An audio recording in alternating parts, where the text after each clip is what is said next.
كونيتشيوا مينو-سان واتاشي ابو عزوز كيو اناتا بودو جيمو مونوغوتو دس.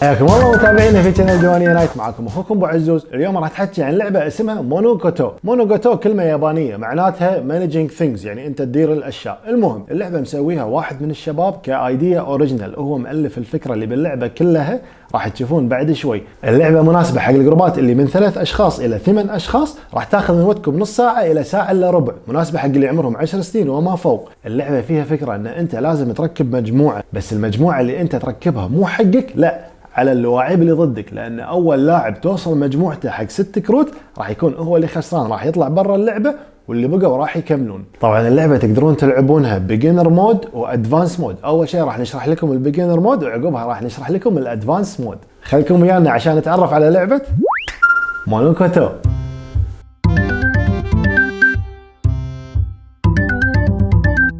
وهذه كروت اللعبة. عندنا هني الفولور كاردز وهني عندنا الجينوين كاردز. الفولور كارد راح يكون شكلها كذي والجينوين كارد راح يكون شكلها كذي. كل كروت الفولور كارد راح تكون متشابهة، بس كروت الجينوين كارد راح تختلف من كرت الى اخر. نلاحظ هني ان كرت الجينوين كارد ينقسم حق 4 اقسام، عندنا فوق وتحت يمين ويسار. دائما كروت الجينوين كاردز من فوق تكون يا شمس او قمر، وكذلك من تحت راح يكون عندنا الاسهم موجوده يا يمين يا يسار، بس الاجزاء اللي هني راح تختلف في عدد الجواهر اللي موجوده داخل، وكذلك ممكن تختلف معنا الاشكال اللي موجوده داخل. ونلاحظ اخر شيء ان كل كرت بالنص فيه له شكل مميز، ممكن يكون الثندر ساين هذه او النجمه، او كذلك في عندنا قلب الحب. عشان نبدي اللعبه كل واحد قاعد يلعب راح يسحب كرت ونقارن عدد الدوائر اللي موجودة في السايد هذا. الكرت هذا عندنا هني 7 دوائر، والكرت هذا هني عندنا 12 دائرة. اللاعب اللي سحب كرت فيه أكبر عدد من الدوائر هو راح يكون أول واحد يلعب، وبعدين راح يستمر اللعب في اتجاه عقارب الساعة. الحين راح نوزع 5 كروت حق كل واحد قاعد يلعب من الجينوين كاردز. كل واحد راح يحط كرت من الكروت هذه اللي بإيده قدامه عشان يسوي بداية المجموعة مالته. الهدف من اللعبة أن أنت تركب الأوراق اللي بيدك على مجموعة اللاعبين اللي ضدك كلهم، لأن اللي يوصل عنده 6 كروت في المجموعة الواحدة راح يطلع برا اللعبة، واللي يبقون آخر 2 هم اللي راح يصير الفوز بينهم. الاكشن اللي انت تسويه بدورك هو عباره عن تشالنج. شلون انت ممكن تركب كروت على اللاعب اللي ضدك؟ عندنا التحدي اللي هو التشالنج، ممكن انت تتحدى اي لاعب من اللي قاعد يلعبون، او ممكن ان انت تتحدى الدرو بايل. اذا انت تحديت اي واحد راح تقول انا ابي التحدي يكون اعلى عدد من الاكور او اقل عدد من الاكور، انت تحدد الشرط. في المثال هذا انا بقول ابي اعلى عدد من الاكور، راح احط الكرت مالي واتحدى اللاعب اللي قدامي، اقول له انا بتحداك انت، وهو كذلك يحط الكرت ماله. نكشف الكروت مع بعض ونشوف ان انا عندي 12 كرة وهو هني كذلك عنده 12 كرة. في الحالة هذه في تعادل، فراح نحول على السايد الثاني، وهو هني عنده جوهرة واحدة وانا هني عندي 5 جواهر، كذي اكون انا اللي فايز. الكرت اللي انا حديت فيه راح اركبه على المجموعة مالته، والكرت اللي خسر راح يطلع برا اللعبة. بس هو الحين في المجموعة مالته عنده شمس، انا فزت بالكرت اللي فيه قمر، فراح نحط له مجموعة ثانية، وكذي راح نكمل اللعبة. إذا كان قمر نبني المجموعة هذه، وإذا كان شمس نبني المجموعة هذه. ناخذ مثال ثاني نتحدى فيه الدرو بايل. أنا بقول إنه بتحدى الدرو بايل اللي هي كروت السحبة حق أقل عدد من الدوائر. راح نكشف كرتي نشوف إن أنا هني عندي 4 دوائر، والدرو بايل على حظي طلع إنه هني في 14 دائرة. في الحالة هذه أنا اللي فزت. هذين الكرتين اثنينهم راح يطلعون برا المرة هذه. راح ناخذ كرت من الفولور كاردز ونخليه عندنا في ايدنا. هذا الكرت راح يفيدنا بعدين لانه هو جوكر. لما انت تتحدى اي لاعب المره الجايه تقدر تركب الكرت هذا وين ما تبي على مجموعته، سواء كانت شمس او قمر. شنو الفائده؟ الفائده ان انت اذا فزت بكرت قمر ومجموعه الشمس هي اللي فيها مثلا 5 كروت، باقي له كرت واحد عشان يخسر، انت راح تحط هذا هني وراح تقول صاروا 6، كذي تفوز عليه ويطلع هو برا اللعبة. ناخذ مثال نتحدى في لاعب حق أقل عدد من الدوائر. أنا أحط الكرت هذا ونكشف الكرتين، نشوف إن أنا هني عندي دائرتين وهو هني عنده 7 دوائر. بما ان انا اخترت في التحدي هذا اقل عدد اكون انا اللي فايز في التحدي هذا، فالكرت هذا الخسران راح يطلع برا اللعبه، والكرت اللي انا فزت فيه راح اركبه على مجموعته القمريه عشان عندنا القمره هني. كذي في المجموعه هذه باقي له هو 4 كروت عشان يخسر اللعبه.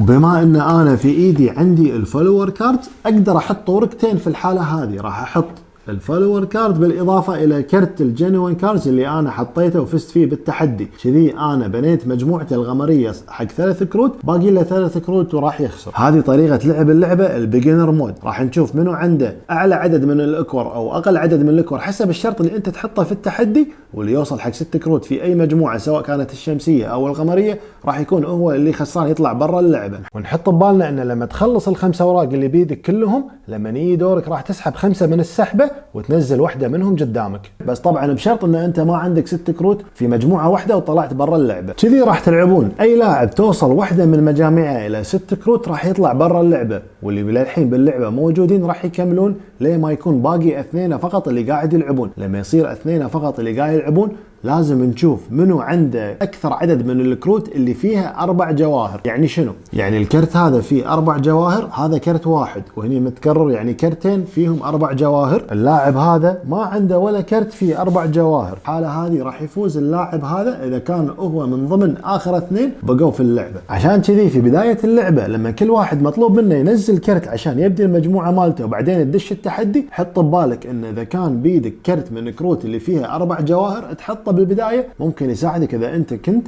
من ضمن اخر لاعبين بقوا باللعبة. الحين راح نتحكي عن الادفانس مود في اللعبة وتدش الرموز والرسمات اللي عندنا في الحسبة. اول شيء الشكل اللي بالنص، في اي لحظة اذا كان عندك في طريقة عمودية تطابق حق الرسمة اللي بالنص، في الحالة هذه القلب اللي بالمجموعة الشمسية مع القلب اللي في المجموعة القمرية تطابقوا بالصورة العمودية هذه، راح يطلعون الكرتين هذيلا تحطهم على جنب حقك هني وتكمل اللعب.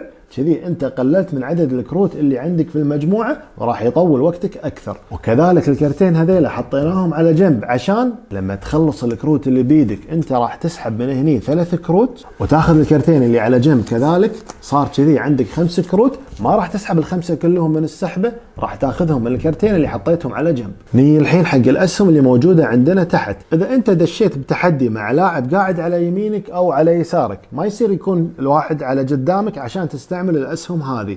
تفوز بالتحدي وتشوف السهم مال الكرت اللي انت فزت فيه، اذا كان هو مؤشر على يمينك واللاعب اللي انت فزت فيه كذلك على يمينك، راح تاخذ كرت من كروت الفولورز اللي بالسحبه وتركبهم على اي مجموعه من المجاميع مال. وكذلك عندك الحق ان انت اذا كان بيدك كرت من الفولور كذلك تقدر تحطه على طول. بالحالة هذه راح تكون انت ركبت 3 كروت، الكرت اللي فزت فيه بالتحدي والكرت اللي خذيته من السحبة والكرت مال الفولور اذا كان موجود بايدك تقدر تركبهم كذلك. بس هذه الحركة ما تسويها الا اذا انت طبقت الشرط مال السهم حق اللي قاعد على يمينك او يسارك. واخر شيء الحين ني حق الرسمات اللي موجودة هني عندنا السيف راح يقطع النبتة هذه. طبعا النبتة ليش مهمة؟ لان هي فيها 4 جواهر هي اللي راح تفوزك اخر شيء.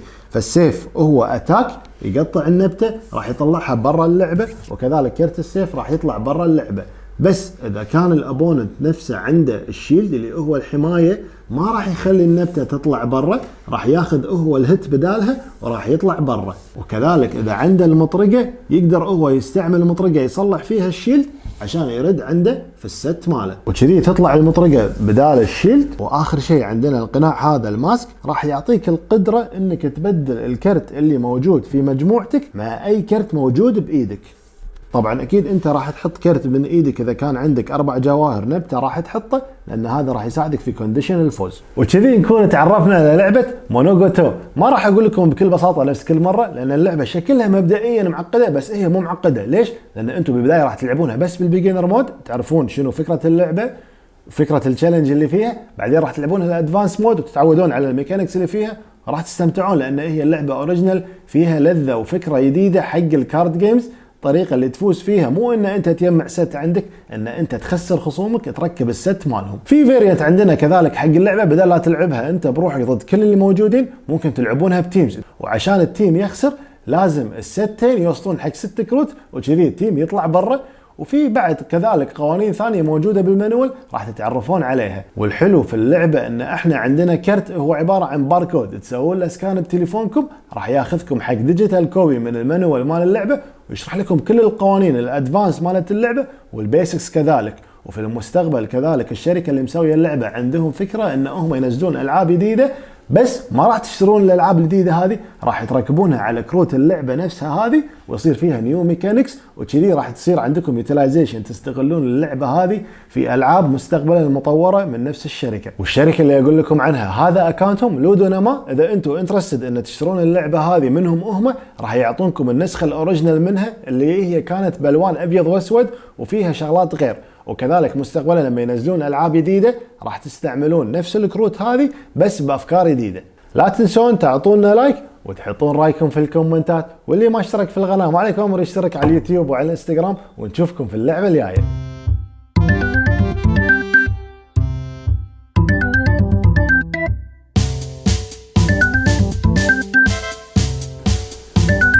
سايونارا.